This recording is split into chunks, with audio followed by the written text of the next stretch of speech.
Welcome back to Custom Tom, the YouTube channel. This here is the top cover for the engine, the cam cover if you must. Find a nice safe clean place for you. Speaking of clean, the whole place needs a good tidy up before I start painting anything else. That is because I have stripped swing arm and the main frame of all the paint, so they're back to metal. I was thinking of going polishing it like a brushed look, brushed aluminium, but it's just too much work to keep it there in that state all the time. You'd have to be a 2 or 3 times a year job that. So there's one thing I've got to take off the frame. That's why I've got this. There's a bit of a castle nut, is it? I don't know what you call it. Where it butts up against one of the engine mounts. The top front engine mount. So yeah, I've got to take that off before I put the engine in. Obviously this is going to be painted, dry and cured and all that stuff. Before I put the engine in, I will go back and check the clearances again, just because I want to be certain that they're fine. And a couple of people have raised an issue with my last few videos, the valve clearances, that I didn't show enough, which I get. I was kind of trying to do a how-to, but then also in my disclaimer in the description down below, I was like, oh, it's not really a how-to video. I guess I could just presume that everyone's mechanically minded just like myself and most of the viewers, but hey-o, it is what it is. So from now on, nothing's gospel. Do what you do. Get a manual, workshop manual, Haynes manual, whatever. Join ZX9R.net, they'll sort you out. So yeah, there's that. So today I am going to be painting the frame and the swing arm, and hopefully this will all be over like the week. So hopefully I'd have the engine in the frame by the end. If not, it's because it's too cold still. Still too wet. I've got a flask full of brew. So I'm going to get cracking on with tidying up a bit, make myself a bit more room so I can walk around the frame.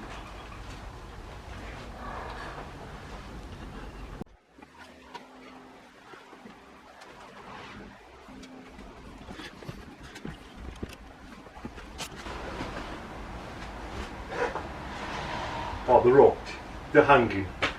So, what else can I say to that? I mean, they're up, they're hanging, got room around now, so I'm going to leave them up for a bit longer, just to see if they can take the weight still. If they drop, they're dropping onto a nice soft carpet and a couple of layers of sponge on the floor, so no dents anyway. And there's nothing underneath, directly underneath anyway, that can get damaged if they do fall. So I'll leave that for an hour or two, and if they do stay like that, I've made sure I've gone through 2 or 3 pieces of the ceiling, the wood that's on the ceiling, so that should be fine, I think. Got the heaters on now. See, it's still a bit too cold to even think about painting yet, so hopefully it'll be ready for paint anytime soon. It's only a small garage, so it shouldn't take too long to heat up, especially with 2 heaters going. I suppose all I can do now is really is just go around it all and degrease it and make sure it's all nice and clean, paint prepped, you know. So that's all I can do for now. This is going to be another one of them little videos like I did with the engine last video. Sorry.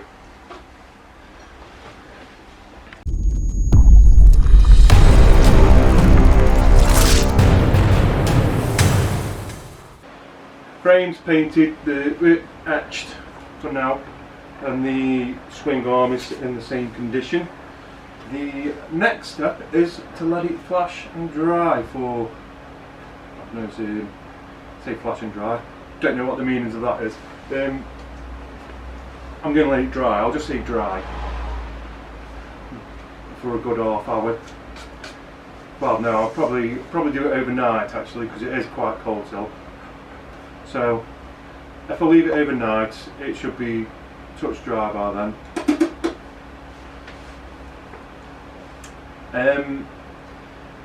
And yeah, that should be the next stage before I can give it the old satin black. I've been warming the cans up, put them in front of the heater, not too much because you don't want them to explode, just so you know. Tom's Tuesday tips, I'll say. So I'll give you a quick show. There we are. Dark grey etch. Looking fine and dandy.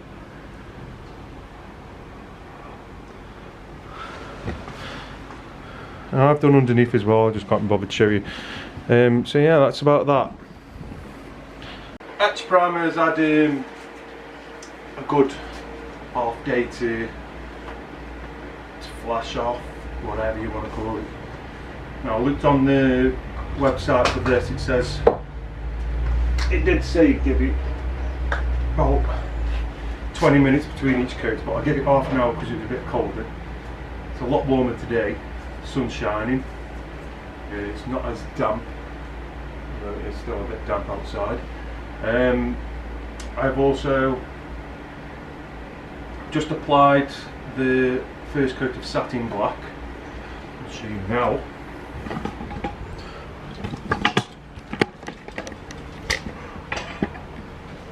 So that's not too bad. I do like that. So that's 2 parts done in the first coat.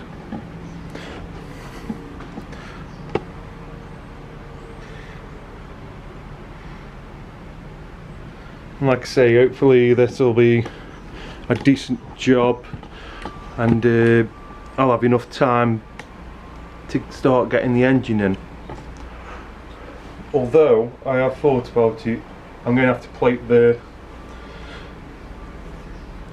plate the engine bolts, aren't I? So that might have to wait for a bit. Nevertheless, you'll see this cut down next. This will be all painted, all sorted. You'll see it cut down. Right, we're back off the ceiling. It's not hanging up anymore, as you can see. What I am doing is going to have to maybe tidy up the sides that you can see, because a bit of dust particles on, but it's never going to be the perfect spray booth this area was, because well, there's that many air gaps in the garage door, the windows, and it's dusty, so it's one of them. Never mind, I'm happy with the finish. It's not the best in the world, but I'm happy with it. The thing to do now is so this is the frame, there's a couple of nibs here and there, yeah, whatever. What I need to do now is, before I put the engine in,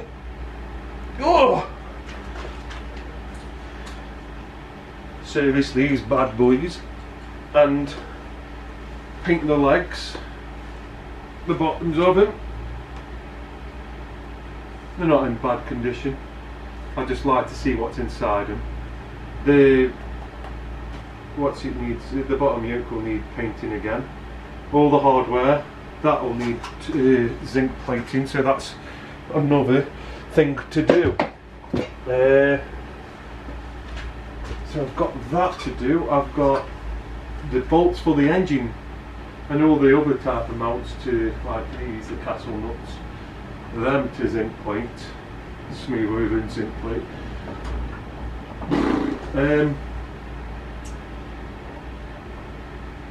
Yeah, so I've got all that kind of stuff to do, but I'm yet to use this zinc plate. I'm quite nervous to use it.